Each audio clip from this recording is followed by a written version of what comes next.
the 18th century quest for a new historiography, the reassessment of historical order and truth.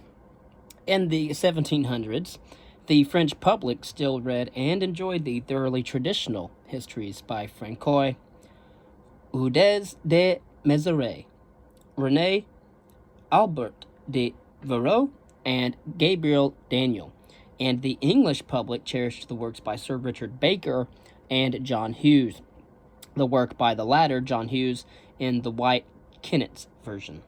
Of course, the readers who undoubtedly marveled at the informal and pleasant way one could by then write about the past were scarcely aware that over the last 300 years, what had once been a unified and systematic Christian view of the past, present, and future had gradually disintegrated and corroded, and now has almost completely disappeared in the West. The impact of the authority-shattering humanist text criticism, the encounters with the many pagan classical works, the radical revision of the image of the world, and the geographical discoveries, the shaking of church authority and of faith during the Reformation, the new philosophical and scientific views of the world had done their work.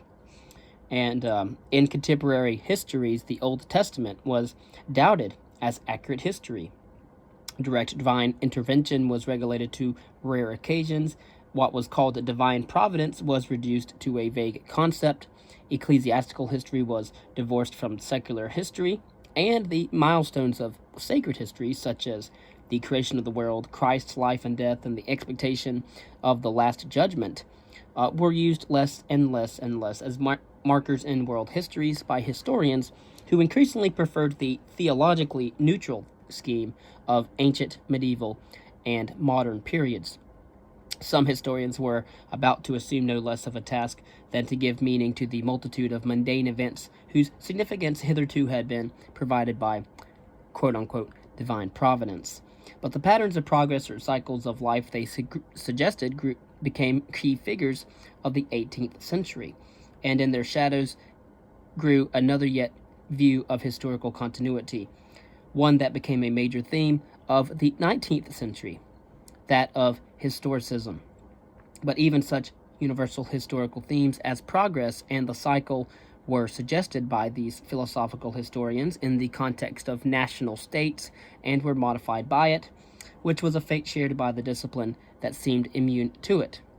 Erudite history. 18th century England experienced the least need to change historical interpretations. This was because and a result in large part of the absence of serious social or constitutional problems under the Hanover dynasty. Writers did discuss, however, mostly approvingly, the importance of the Glorious Revolution of 1688 in English political history. Even the philosopher David Hume from Scotland, who as an empirical philosopher brought radical insights to bear on the problem of certainty and truth, used only a generally acceptable version of those views in his historical works. Of course, everyone should read David Hume if they have not. In the characteristic spirit of gradualism, William Robertson and a man by the name of Edward Gibbon combined French influence, erudition, and traditional narrative history into a new, important, and attractive type of history writing, all of it without fundamentally altering the role of history in English society. One needs to also keep in mind that Edward Gibbon was not right about everything, and some of his thoughts still pervade into the 21st century, even though they are, in fact, delusions. Radically, however, new interpretations came from the French philosophers who felt keenly the discrepancy between their views and of those of their society, one ruled by the Bourbon dynasty and deeply influenced by the Roman Catholic Church. Against the old regime and all it stood for, they pitted a whole array of new worldviews. Some scholars saw the human universe as a mere mechanical system, repetitive, and not much different from nature. The majority, however, spoke of rational individuals operating in a world where natural laws endowed and safeguarded individual rights. History showed no less than the transformation of a potentially rational mankind to an actually rational mankind. In other words, the story of progress.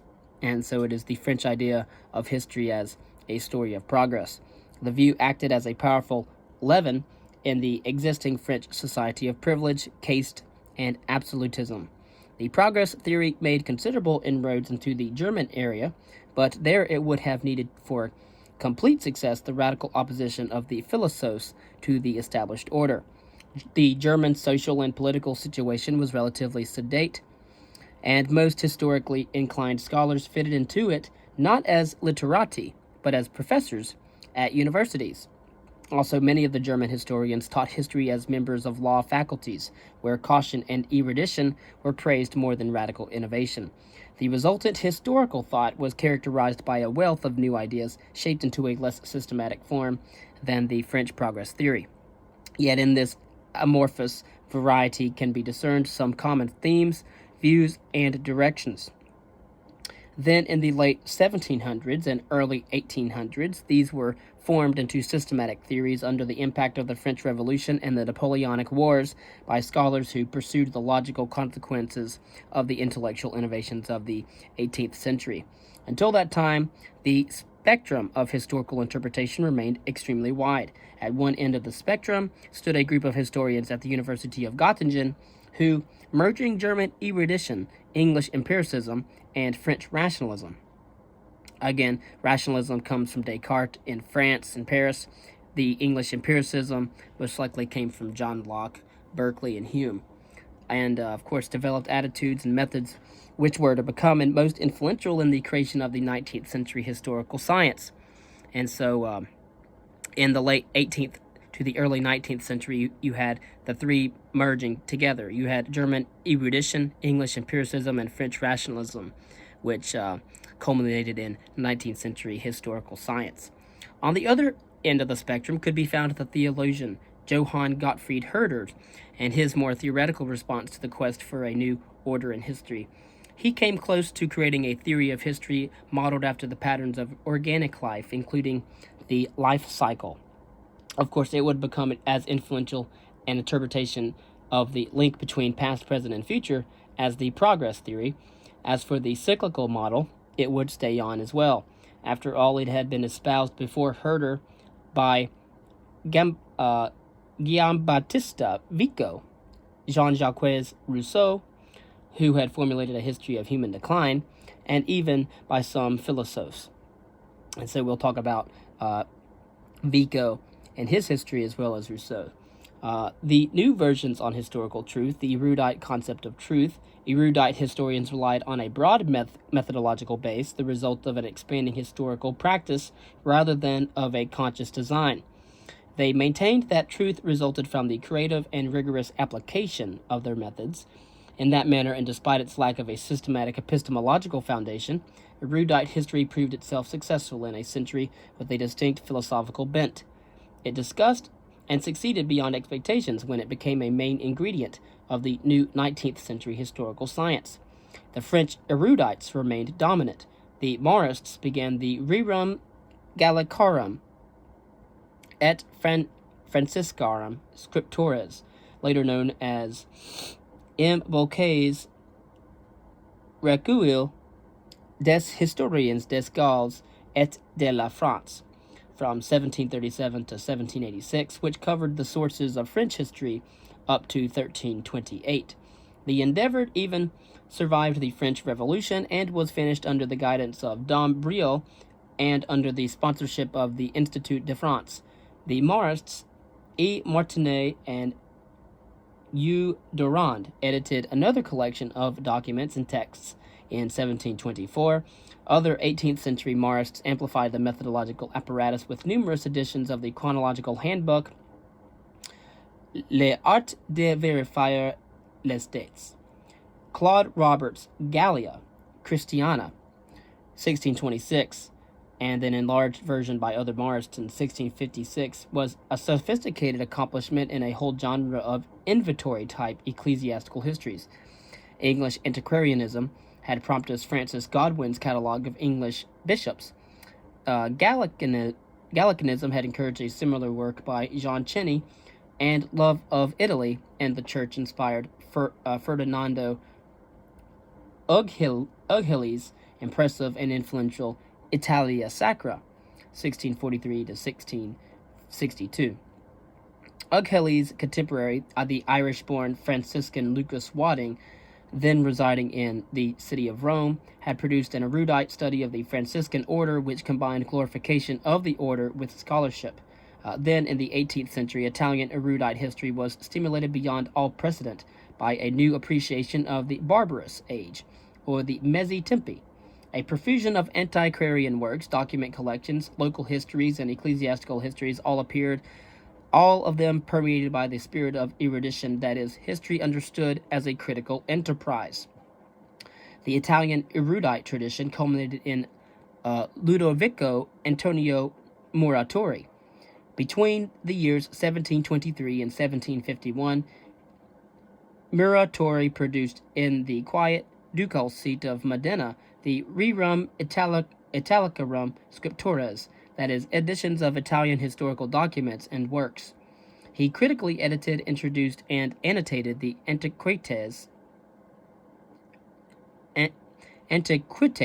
Italiae Medievae, which was a collection of documents and essays, and he produced the Annali d'Italia, containing a documentary account of Italian history. Their mixture of erudition and pride in the Italian past made these works exemplary for the best that erudition could deliver. And again, when we talk about erudition, we're really just talking about history as a critical enterprise. A great many of similar works appeared in Spain, Austria, and Scandinavia. However, none of those works came too close to their model in learning and fame. In the Protestant German area, erudite history, or the critical enterprise of history, linked up with the thriving legal studies during the 17th century. The latter were able to answer some baffling questions posed by the peculiar German constitutional arrangement between a shadowy imperial structure and the reality of princely, quasi-sovereign territorial states. While some German legal scholars, influenced by the contemporary natural law theories, used history merely as a collection of exempla for proving a priori concepts, others took history more seriously when they explored the political and legal aspects of German life in the past. Those German professors began to appreciate the historical perspective on law developed by French legists of the 16th century. Hermann Conring's About the Origin of German Law, published in 1643, demonstrated the resultant character of these legal historical studies. Rationalist, cautious, precise, taking strict account of documents, and affirming continuity. Even Samuel Pufendorf, the theorist of natural law, recognized that law was at least partially a human creation and a convention, not to say the least. In the end, the works of these legal historians proved more important to the further development of historiography than did contemporary attempts to edit and publish German sources. Erudite historians served historiography in another way. When, after the year 1650, learned societies sprang up all over Europe, historians found their place in most of them because erudite history, or history as a critical endeavor, had given them a claim to citizenship in the mundus scientificum. Historians participated in the French Academy, the Académie des Inscriptions, the l'INSEE, the Accademia della Crusca, the Royal Society of London, and the New Society of Antiquaries, and in many similar associations as well. These societies fostered enthusiasm for learning and also stressed the utilitarian aspect of knowledge, its ability to enhance human mastery of the world. History could offer advice on how to manage public affairs. Only when some societies eventually embraced the ideal of pure science was history found lacking in proper credentials. Of course, these scholarly associations constituted a world apart from the world of daily life, and historical works produced for learned societies usually found few readers beyond the membership. Rousseau's widely acclaimed essay on the negative effect of civilization was definitely an exception, however. Most of the works were technically well-done essays on local history, genealogy, and legal questions, or on topics issued as themes for competitions. The Academy of Munich listed as proper activities for historians the collection and edition of sources, work in chronology, genealogy, and constitutional history, the weeding out of fables and finding the true histories of monasteries and of rights and privileges of cities. And of course, the quality of work done varied from society to society and from member to member. Okay, but at first you had the faculties, you had the classical and universal histories of the liberal arts, you had theology, which was church history, and then you had law, which was legal and political history. At first glance, historians also did well at the universities, where they were employed on the faculties of liberal arts, teaching classical and universal history in the context of eloquence, of theology, which was teaching church history, and of law, which was lecturing on legal and political history. But with few exceptions, they did not engage in the formulation of new interpretations of the past or in the critical enterprise of history cultivation of sources. In academic institutions, students were taught the products, but not the doing of history. Universities aimed to produce good servants of the state and the church, and in civil affairs. And to that purpose, history contributed useful knowledge as well as practical and moral lessons. And thus, while the historical aspect of human life was known and taught, history as an attempt to explain human existence was yet to be born. Hence the absence of a teaching subject called simply history, and of research as a necessary ingredient of the study of history. At this time in the 18th century, historical research was not yet developed. In this connection, development at the University of Göttingen in Germany took on special significance. The close connection of history with law had been building since the French legists of the 16th century, and by the 18th century was institutionally manifested at other universities, such as the University of Edinburgh and Scotland. But the link between law and history, understood in terms of erudition, again, a critical enterprise, always the natural bridge between the two disciplines, assumed a special quality at Göttingen.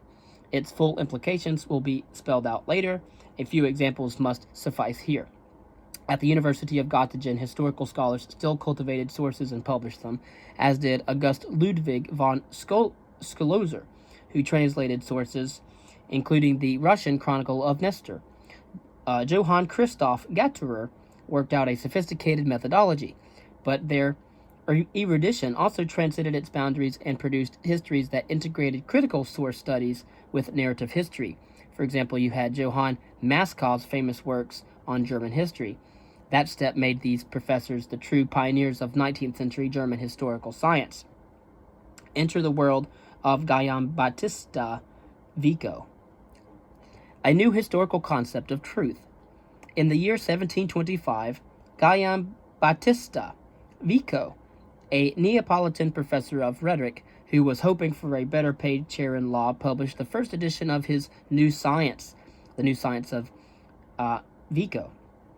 This work gave to historians not new methodology, but a full-fledged theory of history, including proper methods of truth-finding. He denied the Cartesian assumption that reason alone, employing philosophy, mathematics, and physics, yielded essential truth, and that phenomena not accessible to those disciplines of science, such as the subject matter of history, were simply of no consequence. He also rejected the contemporary preference for the study of nature and its methods, based as it was on the assumption that nature was more accessible to understanding than that of human affairs. It was altogether wrong to concentrate on what he said the study of the world of nature, which, since God made it, he alone knows, and that they, the philosophers, should have neglected the study of the world of nations, or civil world, which, since men had made it in convention, men would come to know it.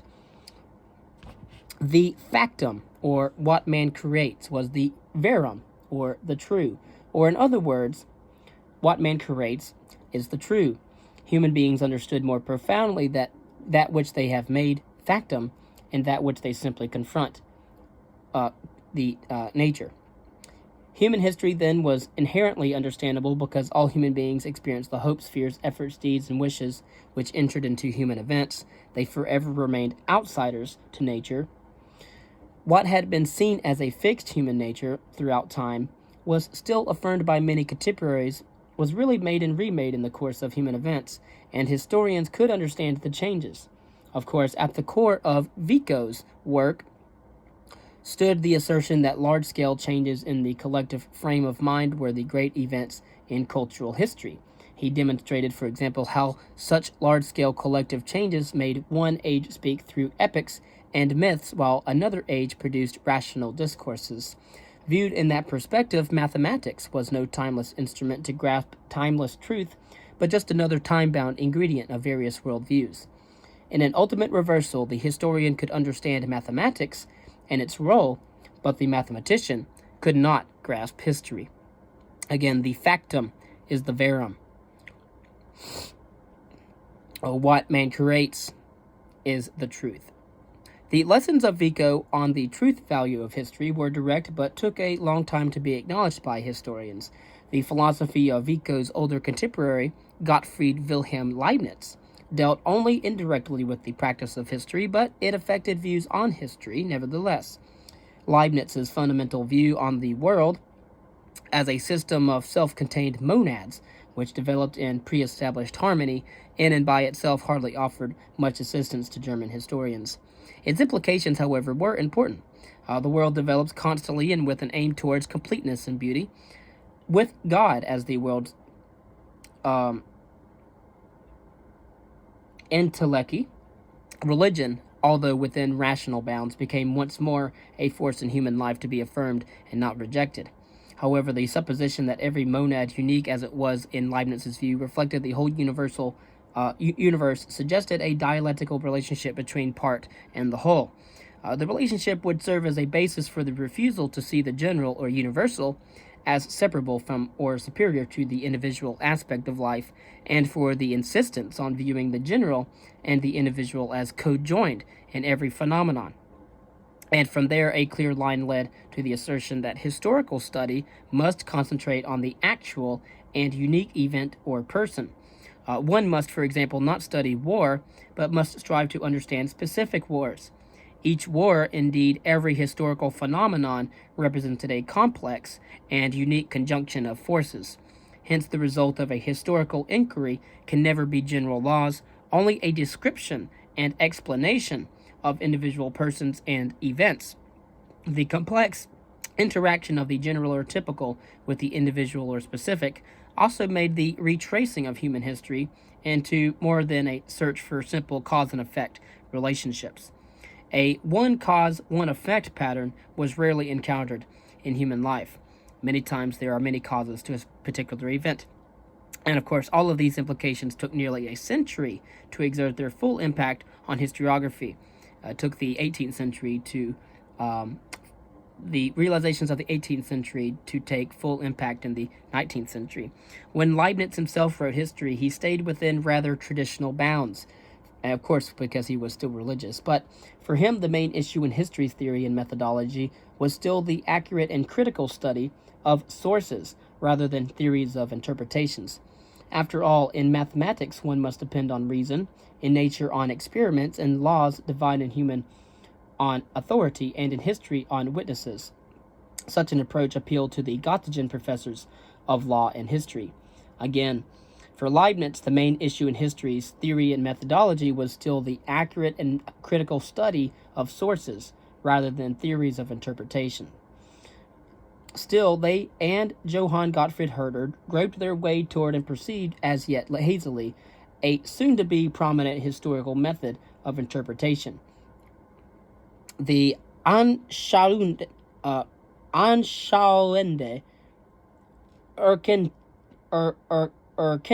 Erkenntnis, which is in German the intuitive grasping of insights, later called Verstehen, or Verstehen, which is understanding in German.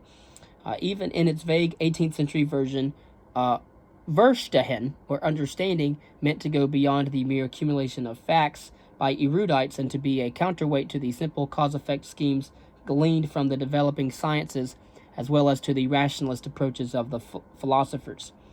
And so this is the intuitive grasping of insights. It goes beyond the developments of the scientists as well as the rationalistic approaches by the philosophers. The intuitive approach aimed to comprehend the complex intertwining of forces as dynamic wholes, and also at making explanations possible which denied neither the value of individuality nor the world of the spirit with its free decisions, customs, values, ideas, and little mechanical predictability.